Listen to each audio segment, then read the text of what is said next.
안녕하세요. 혹시 안면몰수라는 말을 아시나요?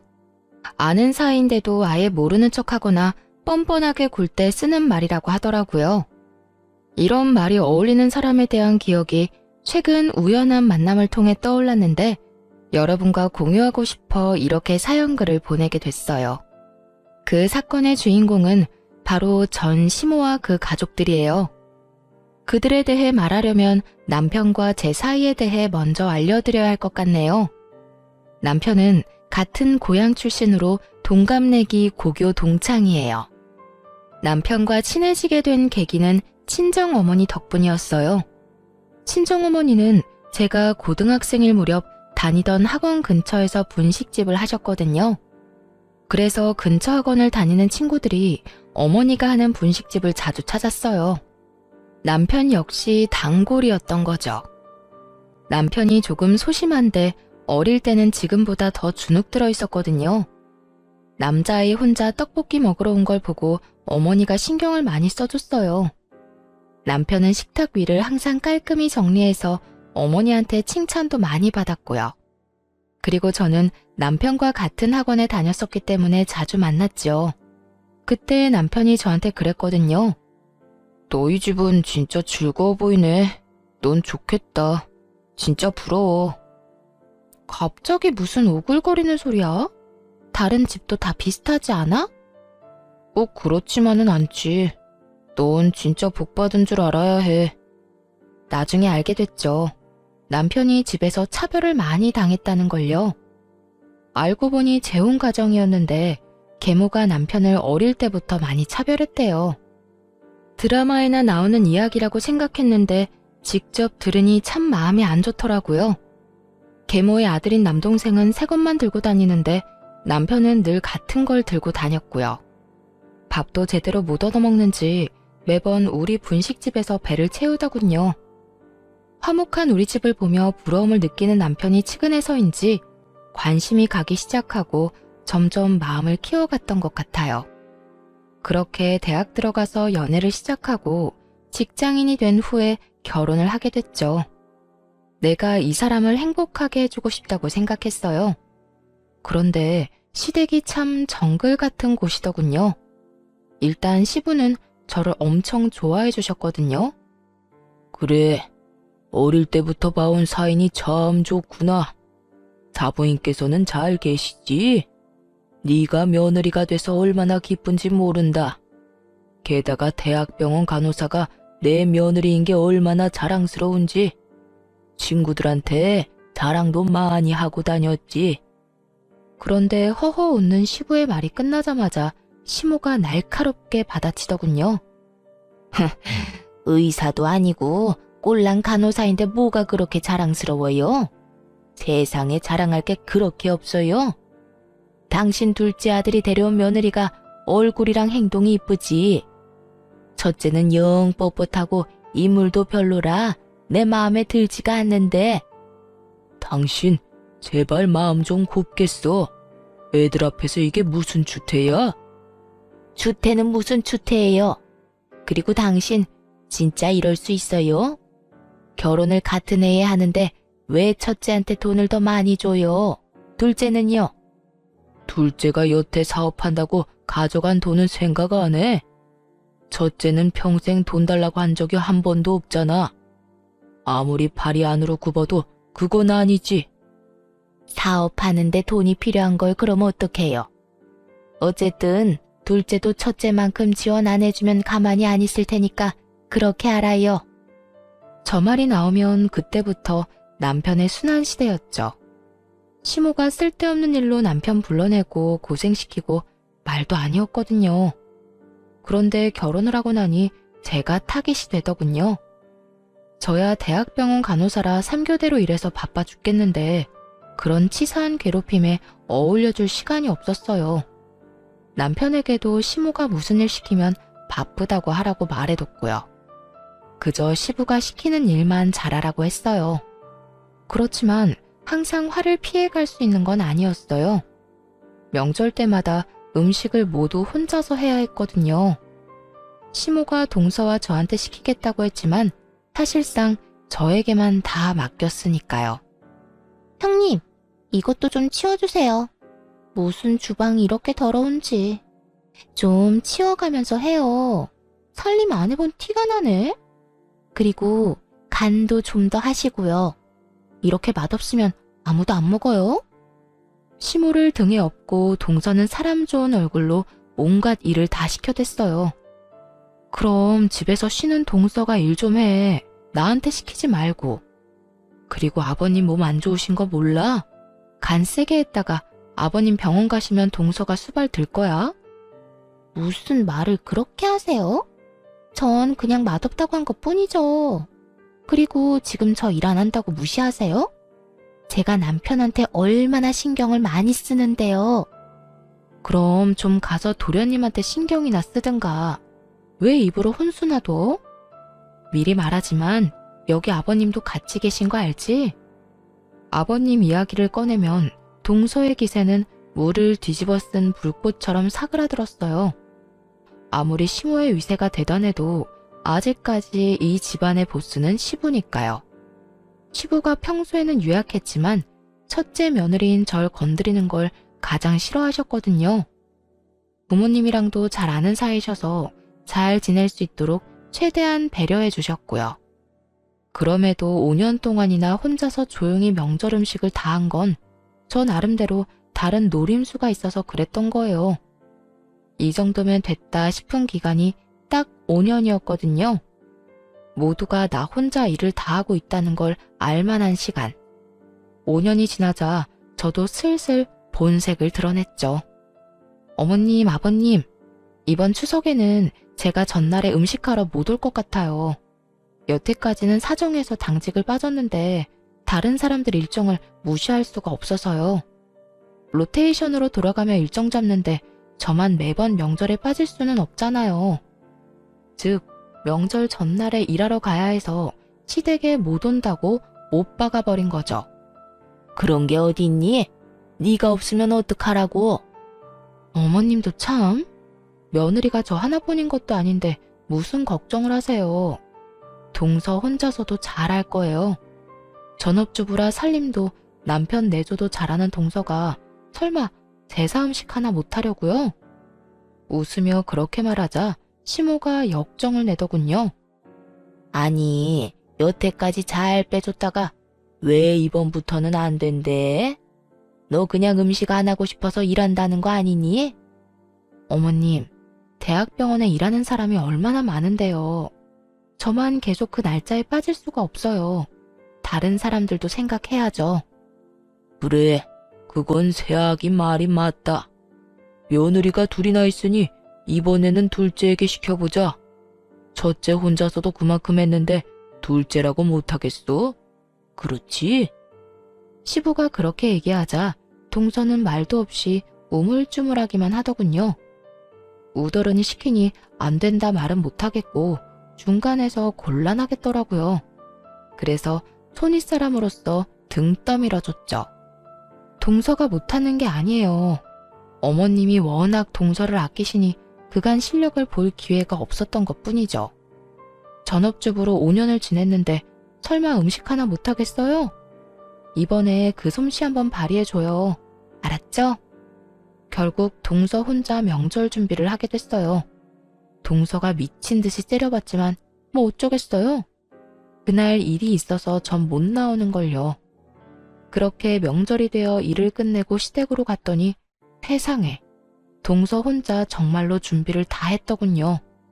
시모가 어깨를 으쓱하더니 보란 듯이 말했어요.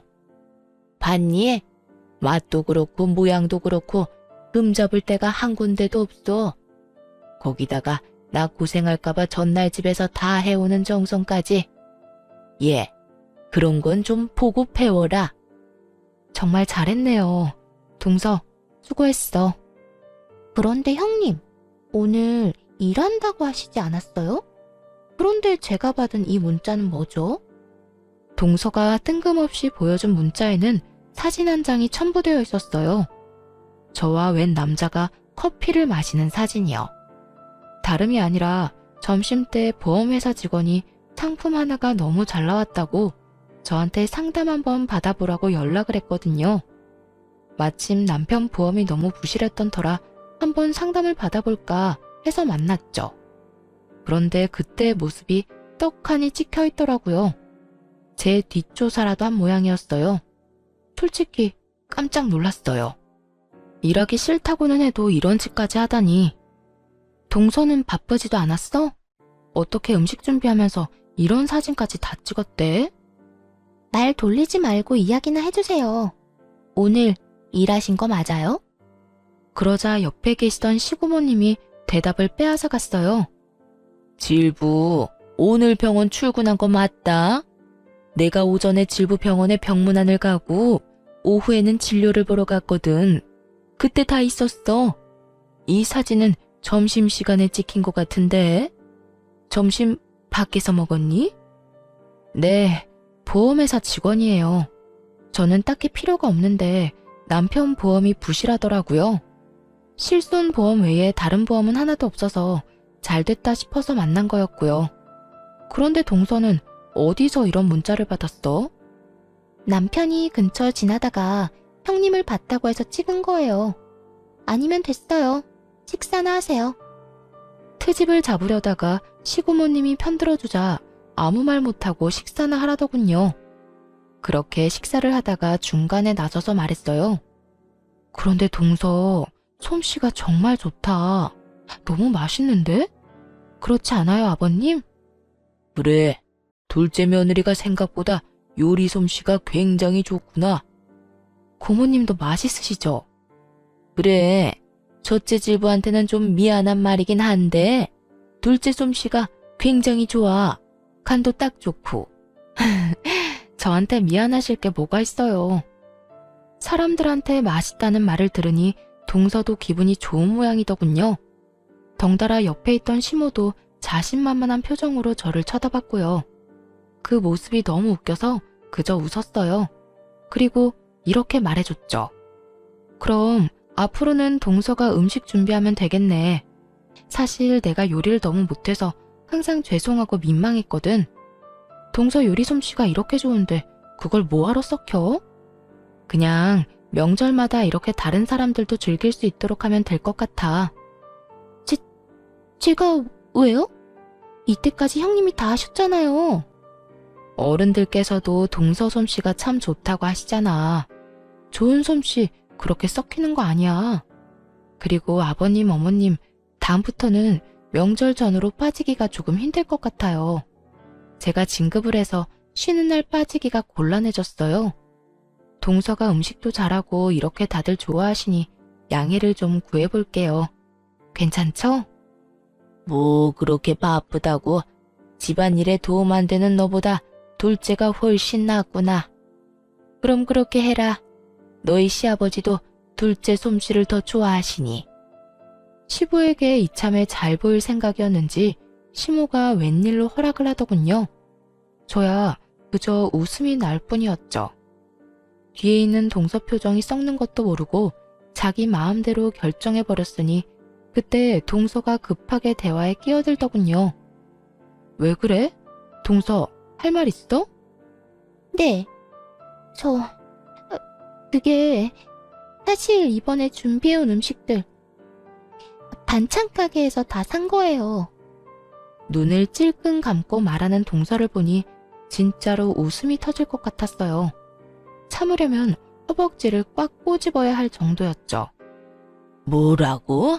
너? 그게 너무 힘들었단 말이에요. 혼자서 제사 음식을 어떻게 다 해요? 저도 어쩔 수 없이 그랬던 거라고요. 사실 동서가 음식을 샀든 진짜 했든 저는 상관없었어요. 어차피 다음 명절부터는 음식 준비를 안 할 테니까요.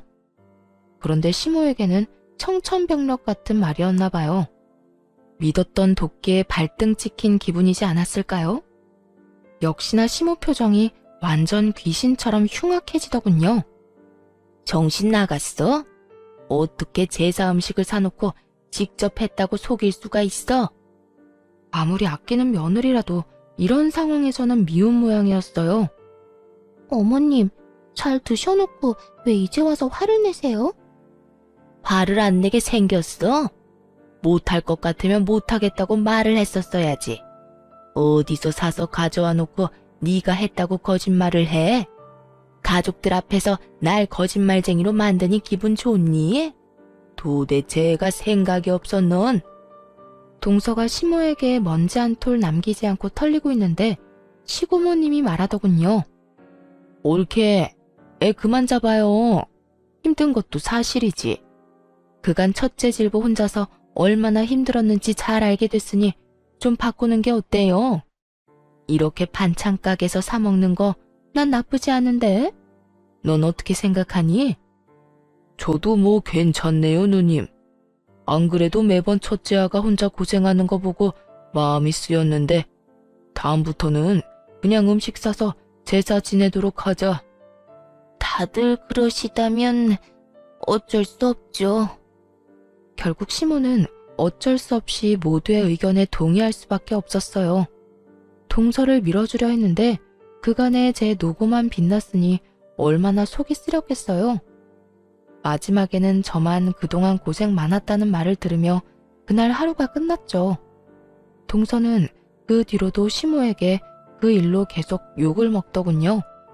그냥 넘어갈 수도 있지만 시모의 마음이 워낙 좁아 용서를 못하는 듯 했어요. 하지만 동서가 시모에게 시달리는 것도 한두 달 뿐이었어요. 그 뒤에는 가족들 모두 정신이 없어졌거든요. 시부가 연세치고는 정정하게 지내셨는데 갑자기 몸이 계속 안 좋아지셨거든요. 건강검진을 해보니 문제가 있어 제가 다니는 병원에 입원하시게 됐어요. 변명은 폐암. 게다가 속도가 빨라서 발견했을 때는 손 쓸 수 없을 정도였어요. 시부가 입원해 있는 동안 시모랑 동서 둘이 딱 붙어 옆에 있더라고요. 하지만 간병을 하는 게 아니라 사람을 못 살게 굴고 있었죠. 대화하는 걸 대충 들었는데 유산과 관련된 이야기를 하더라고요. 참 바뀌는 거 없는 인간들이다 싶었어요. 시부 재산이라고는 시댁 집뿐이고 돈도 어차피 치료비에 거의 다 쓰일 텐데 뭐가 그리 급한지 누워있는 사람을 괴롭히더군요. 몇 번은 제가 절대 안정을 해야 한다는 말로 내쫓아주기도 했지만 아주 끝장을 보려는 건지 끈질기게 시부에게 확답을 듣고자 하더라고요. 결국 시부가 가족들 모아놓고 이야기를 꺼냈어요. 당신도 알다시피 내가 가진 건 별로 없어. 이 집이랑 예금만 얼마 정도 있지. 당신이랑 둘째한테 유산을 주는 조건은 내 누나를 돌봐주는 것뿐이야. 내가 누나보다 먼저 가게 될 줄은 몰랐으니 나 대신 우리 누나를 잘 보살펴주면 유산 돌려줄게. 그렇게 하겠소? 시고모님이 시부를 업어 키웠다고 할 정도로 남매가 각별한 사이였거든요. 시부를 고등학교까지는 보내려고 결혼도 하지 않고 돈만 벌다가 결국 시고모님은 혼자서 늙어가셨죠. 게다가 지금은 일도 없이 연금 받아서 지내고 계신 것 같았거든요. 각종 질병도 있어서 병원에 자주 가시기도 했고요. 그런 고모님이 안쓰러워 저도 신경을 참 많이 썼는데 시모에게 맡긴다니 걱정이 많이 되더군요. 시모는 자신 있다는 듯이 고개를 끄덕였어요. 내가 형님 모실 테니 당신은 우리 아들이랑 나한테 유산 넘겨주고 가. 그렇게 대화가 마무리됐어요. 그래도 유산을 걸고 약속한 만큼 시고모님을 잘 돌봐드릴 줄 알았는데 아니더군요. 그 말을 듣고 난 바로 다음 날 저한테 시고모님이 전화를 하신 거예요. 첫째 질부, 내가 오늘 병원에 가야 하는데 같이 가줄 수 있을까? 검진 때 수면 내시경도 해야 하는데 보호자가 없으면 안 된다네. 올케랑 둘째 질부는 사업 때문에 바쁜지 연락도 제대로 안 받고. 아예 시고모님을 방치해두려고 작정을 했더군요. 아무리 그래도 그렇지 하루 만에 이러는 건 좀 아니잖아요. 그래도 시고모님에게는 내색하지 않고 말했죠. 네, 제가 같이 가드릴게요. 앞으로 보호자 필요한 일 있으면 저나 남편한테 연락하세요. 시간 날 때만이라도 꼭 해드릴게요. 아유, 정말 고마워. 내가 믿을 구석이라고는 첫째 질부뿐이네. 시부가 아직 돌아가시지도 않았는데 이러니 가슴 한구석이 답답해지더군요. 이 인간들이 거짓말하고 시부 유산을 받아갈 걸 생각하니 기분이 엄청 나빴어요. 이대로라면 시고모님이 마음고생을 많이 하실 것 같다고도 생각했죠. 그리고 그로부터 몇 달 뒤에 시부가 돌아가시면서 제 걱정은 현실이 됐고요. 장례도 치르기 전 모두를 불러 시모가 이야기하더군요. 네 아버지 돌아가셨으니 우리는 이제 남인 거 알지?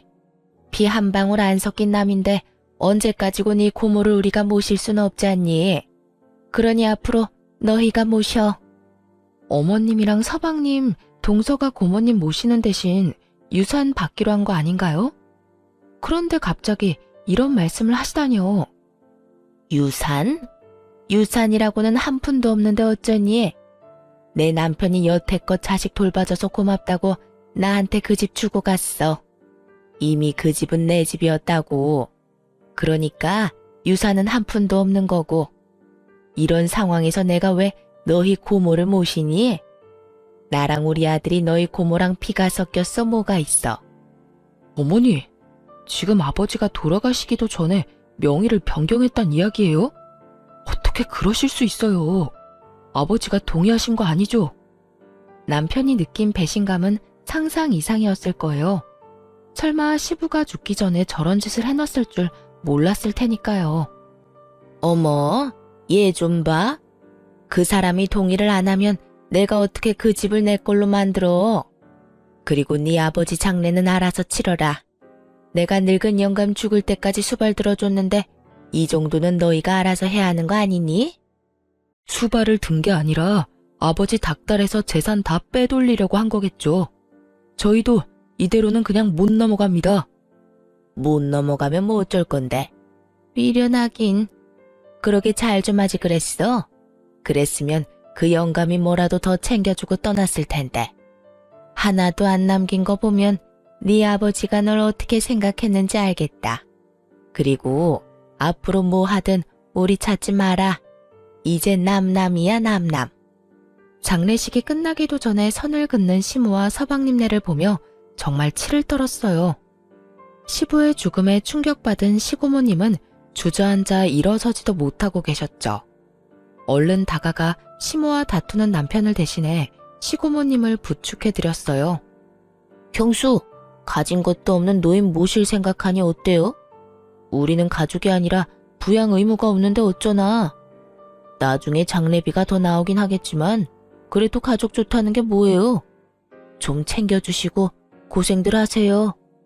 조롱에 가까운 말에 순간 화가 확 치밀었지만 겨우겨우 참았어요. 어떻게 아픈 사람을 앞에 두고 저딴 말을 짓거리는지. 게다가 시부가 돌아가신 지 하루도 안 됐잖아요.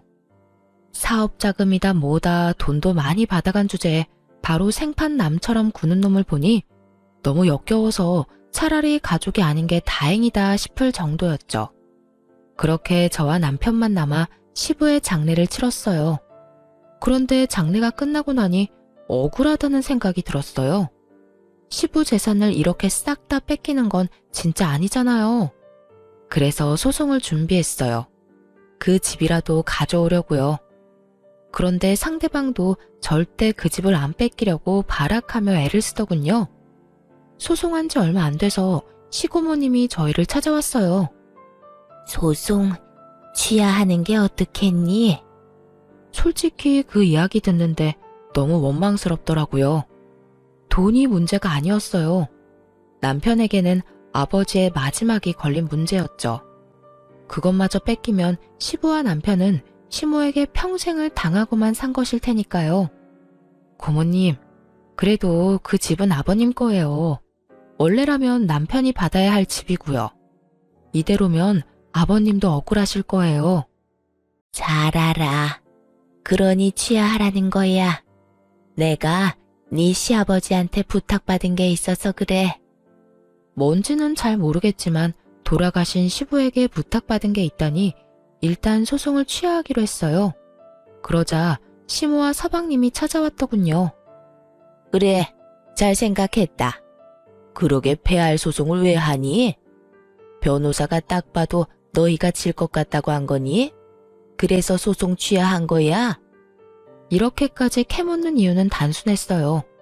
자기들이 변호사에게 좋은 소식을 듣지 못한 거죠. 사실 법정 다툼으로 가면 불리해지는 건 그쪽이었거든요. 재혼 부부인데 혼인신고도 안 했고 유언도 없는데 증여로 유산을 받았다기엔 시부의 마지막 정신이 온전한지도 모르고 다툼을 해볼 여지가 충분한 비정상적인 증여였으니까요. 그런데 저희가 소송을 취하하니 무슨 꿍꿍이가 있다고 생각하고 온 것 같더라고요. 그때 시고모님이 나타나서 시모에게 물었어요. 옳게 얘기 좀 들어봅시다. 우리 동생이랑 재혼할 때 혼인신고했어요? 혼인신고 안 했죠. 그럼 사실혼 관계인가요? 사실혼도 아니죠. 같이 살기만 했을 뿐. 결혼식도 안 했는데요. 그럼 우리 조카를 양자 입양 안 한 것도 맞아요? 혼인신고도 안 했는데 입양을 왜 해요? 그럼 올케 자식도 법적으로는 우리 동생 아들이 아니겠네요. 네, 우리 진짜 남이라니까요. 남남. 그런데 이런 건 왜 꼬치꼬치 캐물어요? 저는 시고모님이 미리 말씀하신 대로 두 사람의 대화를 녹음 중이었어요. 이야기를 들을수록 시모가 시부의 재산을 빼돌렸다는 의심을 지울 수가 없었어요. 그런데 시고모님이 갑자기 웃으며 종이를 하나 꺼내시더라고요. 그럼 계산이 간단해서 좋네요. 지금 그 집 소유주가 올케 맞죠? 그 사람이 진짜 명의를 나한테 넘겨주고 죽었다니까요. 그런데 이게 뭐야? 시고모님이 건넨 서류를 슬쩍 훑던 시모가 깜짝 놀라 소리를 꽥 지르더군요. 내가 그 집 소유주한테 그 집을 담보로 돈을 빌려줬어요. 이건 그 차용증이고요. 그런데 돈을 갚지 않은 채 그 집이 그쪽으로 넘어갔으니 당신이 갚아야겠네요. 시부가 빌린 돈은 거의 1억에 가까운 금액이었어요. 게다가 돈을 못 갚으면 집을 주겠다는 조항이 떡하니 적혀 있었죠. 거짓말이지? 가족끼리 돈 빌린 일에 이런 건 소용없다고. 가족끼리라도 차용증 쓰면 당연히 법적 효력이 있는 건 몰랐어요. 근데 동생도 참 너무하네. 그 집 받을 때 아무 설명도 못 들었어요? 시모는 아무 말 못하고 손톱만 질근질근 물어뜯더군요. 딱 보니 시부 허락 없이 집을 가져간 티가 났어요. 완전히 얼굴이 파랗게 되어서 했던 말만 되풀이 하더라니까요. 거짓말이야. 이럴 리 없어. 이거 가짜죠? 가짜니까 여기서 이러지. 이게 진짜였으면 소송할 때 이야기했으면 되잖아. 그렇게 의심되면 확인해 봐요. 그거 변호사 공증받은 거거든요.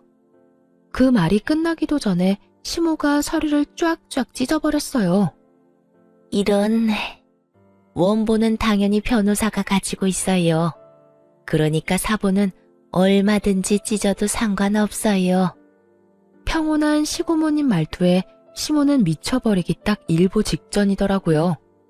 왜냐면 시모가 가져간 그 집에는 이미 은행을 통한 담보대출도 잡혀 있었거든요. 상속받자마자 소송으로 뺏길 수도 있다고 생각해서 그런지 서방님이 이미 그 집을 담보로 대출을 신청했더군요. 이 집 담보대출 받아서 그만큼 돈 못 줘요. 그럼 올케가 1억을 나한테 줘야지. 아니면 대출받은 사람이 주든가. 그러면서 시고모님이 바라보자 서방님이 고개를 대뜸 젓더군요.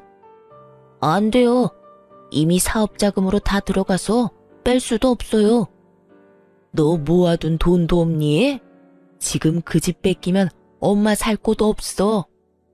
내가 무슨 돈이 있어요. 넌 돈도 한 푼 없는 애가 무슨 사업을 하겠다고 난리야. 그리고 그 돈은 보관만 하기로 한 거잖아. 그런데 그걸 냅다 다 썼다고? 언제 망할지도 모를 사업에? 이제 시모와 서방님이 아주 박 터지게 말다툼을 하더군요. 어쨌든 난 돈 없으니까 엄마가 알아서 해요.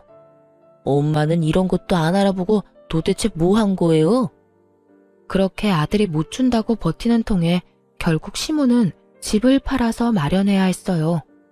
그 차용증이 너무나 명확한 법적 증거가 돼서 목을 죄고 있었거든요. 집 담보대출 받은 금액이 빠지고 시고모님께 1억까지 주고 나니 남는 건 5천 정도 뿐이더군요. 시모가 시고모님께 돈 갚으러 왔을 때 저희 부부와 서방님 부부도 있었거든요. 그때 시모가 서방님과 동서에게 말하더군요.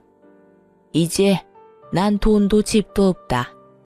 1억 준 거나 마찬가지니 너희가 날 모시고 살아야 해. 어머님, 저희 집 좁아요. 그런데 어머님을 어떻게 모셔요? 그러지 마시고 5천으로 월세 집이라도 하나 계약하세요. 그럼 월세를 너희가 내줄 거니? 월세를 왜 저희가 내드려요? 요새 나이 들어도 다들 일하고 돈 벌어요. 어머님도 돈 벌어서 월세 내시면 되죠. 이 빵알년이 어디서 싸가지 없게 그런 소리를 짓거려? 내가 나이가 몇인데 지금 나가서 무슨 돈을 벌어? 그러려고 너희한테 돈 다 갖다 바친 줄 아니?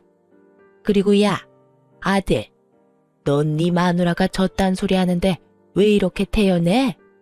부모가 자식한테 돈 주는 건 당연하잖아요. 그거 가지고 이런 식으로 구는 건 말이 안 되죠. 솔직히 와이프가 틀린 말 한 것도 없고 우리는 어머니 수발 못 두니까 알아서 사세요. 솔직함을 넘어선 아들의 말에 시모는 너무 열받았는지 욕을 하고 난리가 났어요. 저희가 느꼈던 배신감을 고스란히 느끼는 듯 했죠. 이 미친놈이 내가 너한테 어떻게 했는데 감히 이딴 식으로 내 뒤통수를 쳐? 이 버러지 같은 놈. 그러는 엄마야말로 알아보지도 않고 일 저질렀잖아요. 그 바람에 애꿎은 우리가 이 고생을 하고 있고 그게 내 탓은 아니지. 서로 물고 뜯고 하는 장면을 보니 어찌나 유쾌하던지 끝까지 남탓만 하는 걸 보니 둘이 역시 모자구나 싶었어요. 그런데 그때 시고모께서 그러시더군요. 너희 아버지도 참 짓궂어. 이렇게 될 줄 알고 그 집을 넘겼겠지. 나한테도 그랬거든. 너희 엄마가 날 아예 신경도 안 쓰면 이 차용증으로 혼내주라고. 그래도 한 몇 달간 돌보는 신용은 할 줄 알았는데 그러지도 않더라. 날 잘 돌보는 사람한테 유산 넘겨주라고 했는데 남남이란 쪽은 신경 꺼도 되겠지? 자, 이 1억은 너희 거야. 소송 취하하기 잘했지? 뭐하러 귀찮게 소송을 해? 이렇게 쉬운 방법이 있는데. 시고모님은 1억을 시모가 보는 앞에서 바로 남편에게 넘겼어요. 그걸 보고 있던 시모와 서방님 얼굴이 진짜 볼만하게 일그러지더군요.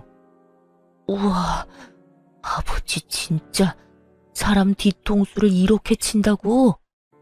뒤통수는 서방님, 아니 그쪽이랑 그쪽 어머니가 쳤겠죠. 아버님은 그거 미리 예상하고 막아두신 거고.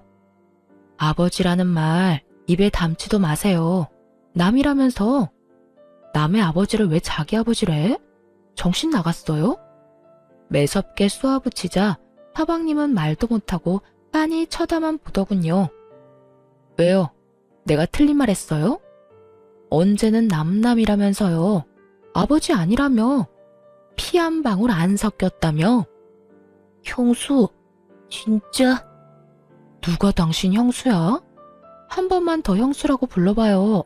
가만 안 둘 테니까. 확실하게 선을 긋자 서방님이 어이없다는 표정으로 보더군요. 제가 이렇게까지 맞설 줄은 몰랐나 봐요. 옆에 있던 시모는 시모대로 억울한지 시부 욕을 마구 해대더군요. 이 썩을 놈의 양반이 나한테 썩은 고기를 줬다 이거지? 내가 이대로 넘어갈 줄 알아? 절대로 못 참아. 너희들이 왜 그 돈을 가져가는 거야? 돈 다시 돌려내. 그 사람 배우자인 내가 돈을 받아야지. 본인 입으로 사실혼도 아니라고 했으면서 내가 괜히 다 녹음해둔 줄 알아? 이렇게 한 입으로 두말할까봐 그런 거야. 몰래 동생 재산 빼돌려 놓고는 뭐? 가족이 아니야? 그래 놓고 이제 와서 가족이라고? 에라이 천벌받을 인간 같으니. 계속 이런 식으로 나오면 나도 가만히는 안 있어. 경찰에 신고해서 콩밥 먹도록 만들어줄까? 정신없는 사람 이용해서 재산 빼돌렸다고? 시고모님이 벼락같이 소리치자 시모는 구시렁거리며 자리를 떠날 수밖에 없었어요. 그 인간들 떠나는 모습을 보면서 시고모님이 그러시더군요. 그리고 여기 내가 가지고 있는 다가구 건물 너희들이 가져가. 너희 아버지랑 공동으로 산 건데 내 명의로 하라고 했었지. 너희도 알다시피 내가 자식도 없고 남편도 없잖니. 시고모님이 말씀하시는 거 들으니 제 속이 다 시원하더군요. 사실 시고모님은 시모의 말처럼 집만 되는 노인은 아니었어요. 결혼도 하지 않고 어린 나이부터 악착같이 일해서 모은 돈을 활용해 50대의 아파트 하나와 건물을 2개나 가지고 계셨거든요. 저희에게 주신 다가구 건물 제외하고서도 말이죠. 그렇게 마련한 건물 월세만으로도 한평생 일을 안 해도 될 정도였으니 뭘 모르는 남의 눈에는 일도 안 하고 연금으로나 먹고 사는 노인처럼 보였겠죠. 게다가 워낙 검소하셔서 더욱 그렇게 보였을 테고요. 시모는 그 허름해 보이던 시고모가 사실은 복권이라는 걸 전혀 몰랐던 거예요. 알았다면 저희한테 떠넘겼겠어요? 끝까지 물고 늘어지려고 했겠죠. 나도 이제 나이가 들어서 건물 관리를 너희한테 맡길까 싶어. 질부가 예전에 일하는 거 힘들다고 했지? 어때? 나 대신 건물 관리 해볼래? 나중에 물려받으면 관리하기 더 쉬울 거야. 쓸데없이 고민을 길게 하지 않았어요. 나중에 받아놓고 관리 못해서 날리는 짓은 안 하고 싶었거든요. 네, 제가 관리해 볼게요. 그럼 조카 명의로 할 다가구 주택이랑 내 상가 2채는 질부가 관리해줘. 내일부터 나랑 같이 다니면서 얼굴 도장 찍자. 그렇게 시고모님 따라 열심히 배웠어요. 1년 정도 열심히 하니 그제야 여유가 생기더군요. 그렇게 2년을 더 관리인이자 건물주로서 일하는데 어느 날 정말 깜짝 놀랄 만한 우연을 맞닥뜨렸어요. 남편 명의의 다가구 건물 중 원룸 계약을 원하는 사람을 만나러 부동산에 갔거든요. 그런데 거기서 전 시모와 마주친 거 있죠? 전 시모가 제 얼굴을 보더니 깜짝 놀라 소리를 치더군요. 네가 왜 여기 있어? 너 내 뒷조사하니? 제가 왜 아주머니 뒷조사를 해요? 안 그래도 얼마나 바쁜데. 원룸 계약하러 오신 거 아니에요? 1층? 그거 제 남편 건물이거든요. 저는 관리인이고요. 그 이야기 듣자 갑자기 눈이 확 돌더니 전 시모가 저한테 달려들었어요. 야, 너 바른 대로 말해. 이 건물 네 시아버지가 빼돌린 거지? 우리 모르게 건물 가지고 있었던 거지? 어쩐지 그 짠돌이 같은 영감이 너무 아무것도 없기는 했어. 이거 다 사기인 거 알아 몰라? 내가 소송해서 다 되돌려 놓을 거야. 소송이요? 아주머니가 무슨 자격으로 소송을 하세요? 잊으셨어요? 본인 입으로 제 시아버지랑 아무 관련 없다고 말씀하셨잖아요. 혼인신고도 안 했다. 사실혼도 아니다. 첫째를 양자 신청도 안 했고 아주머니 자식도 시아버지 자식 아니라면서요. 그런데 도대체 어떤 자격으로 소송을 한다는 말이세요? 제 말에 전 시모가 순간 말을 못 잇더군요. 그럴 수밖에요. 그때 시고모님 부탁으로 전부 다 확실하게 녹음해놨으니까요. 원본이 아직도 저한테 있는데 소송한들 법원에서 받아줄 리도 없고요. 그래도 내가 저를 키운 정이 있는데 어떻게 그놈이 그럴 수가 있어?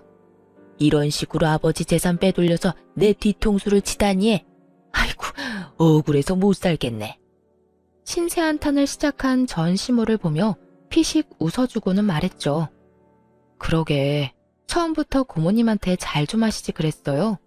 그 재산들 다 아버님이 고모님한테 맡겨두셨더라고요. 결과적으로는 저희가 좋게 됐죠. 아주머니가 대박 복권이나 다름없는 고모님을 저희한테 맡겨주셔서요. 그렇다고 고맙다는 뜻은 아니에요. 아버님 부탁 다 무시하고 욕심내다가 이렇게 된 거면서 뭐가 그렇게 억울해요? 그럼 억울하지 안 억울해? 네 시아버지 그 인간이 내가 자기 누나 안 돌볼 거 알고 미리 손 쓴 거였어. 그걸 알았으면 이런 짓을 했겠어? 그러니까요.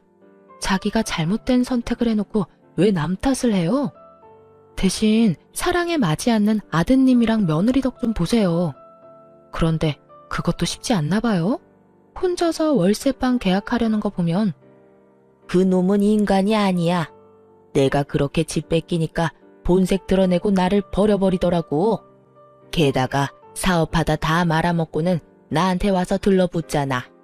아들놈이고 며느리고 일은 안 하고 밥만 축 내는데 그러잖아도 늙어서 아들이랑 며느리 먹여 살리는 것도 힘든데 월세 보증금까지 뺏기면 못 버티겠다 싶어서 말도 안 하고 돈 빼서 나온 거야. 그놈들 지금쯤 나 찾으려고 눈에 불을 켜고 있을 거다. 그간 있던 일을 하소연하는 전시모를 보며 너무 웃겨서 죽을 뻔했어요. 그러다가 꼭 한마디는 해주고 싶어서 말했죠. 아주머니는 자식 탓할 거 없어요. 본인이 스스로 뿌린 거 모두 거둔 것 뿐이잖아요? 자식은 거울이라고 하죠. 어때요? 본인이랑 똑같은 자식한테 당해보니. 그리고 그동안 남편이 당한 것도 떠올라 말해줘야겠다 싶었어요. 그러게 처음부터 마음을 곱게 썼으면 이런 꼴은 안 받겠죠. 제 남편은 참 착한 사람이라 은혜를 입으면 간도 쓸개도 다 빼줄 사람이거든요. 지금은 부모님이 안 계셔서 대신 처가에 얼마나 잘하려고 애쓰는지. 얼마 전에는 부모님 모시고 해외여행까지 다녀왔으니 말 다 했죠. 구구절절 다 맞는 말이라 전 시모는 아무 말 못하고 한숨만 푹푹 쉬더군요. 마음만 곱게 썼다면 자신이 누릴 수도 있었을 거라 생각하는지 더 후회스럽고 짜증이 난 것처럼 보였어요. 계약은 안 하는 걸로 할게요. 나중에 안 나가겠다고 할지도 모르고 보호자가 와서 난리칠지도 모르잖아요. 이 위험이 뻔히 보이는데 계약을 하는 건 좀 무리네요. 너 정말 1억이니? 그래도 우리가 한때는 가족이었는데. 야박하게 굴지 말고 좀 해주렴. 이 근방에서 여기가 제일 저렴하고 깨끗하던데. 가족? 우리가 언제 가족이긴 했나요? 대놓고 사람 차별하고 괴롭혀놓고 이제 와서 아쉬우니까 가족 운운하지 마세요.